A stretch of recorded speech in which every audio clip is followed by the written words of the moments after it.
Ankleshwar B division police મથકના PSI એબી સોલંકી સહિત staff પેટ્રોલિંગમાં હતો એ દરમિયાન બાતમી મળી હતી કે અંકલેશ્વર જીઆઈડીસીમાં આવેલ નાદોસલ ઇન્ડસ્ટ્રીઝ કંપનીમાંથી હાઈવા ટ્રકમાં માટી જેવું કાળા કલરનું હેઝાર્ડ વેસ્ટ ભરી અંકલેશ્વરની વાલિયા ચોકડી થઈ માંગરોળ તાલુકાના નાના બોરાસરા ગામની શુભમ ફર્ટિલાઇઝર કંપની ખાતે ખાલી કરવા જનાર છે। જેવી બાતમીના આધારે પોલીસે આમલાખાડી બ્રિજ પાસે વોચ ગોઠવી હતી। એ દરમિયાન બાતમીવાળી ટ્રક આવતા પોલીસે તેને અટકાવી હતી અને તેમાં તપાસ કરતા તેમાંથી હેઝાર્ડ વેસ્ટનો જથ્થો મળી આવ્યો હતો।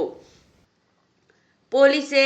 39,720 કિલો જથ્થો અને 7 લાખની ટ્રક મળી કુલ 7 લાખથી વધુનો મુદ્દામાલ કબજે કર્યો હતો અને વાલિયા તાલુકાના ચમારિયા ગામના કુવાફળિયામાં રહેતો ટ્રક ચાલક સુનિલ ખુમાન વસાવાને ઝડપી તેની પૂછપરછ કરતા આ હેઝાર્ડ વેસ્ટનો જથ્થો નાદોસલ ઇન્ડસ્ટ્રીઝ કંપનીમાંથી યાસીન ઉસ્માન દીવાને કંપનીના મેનેજર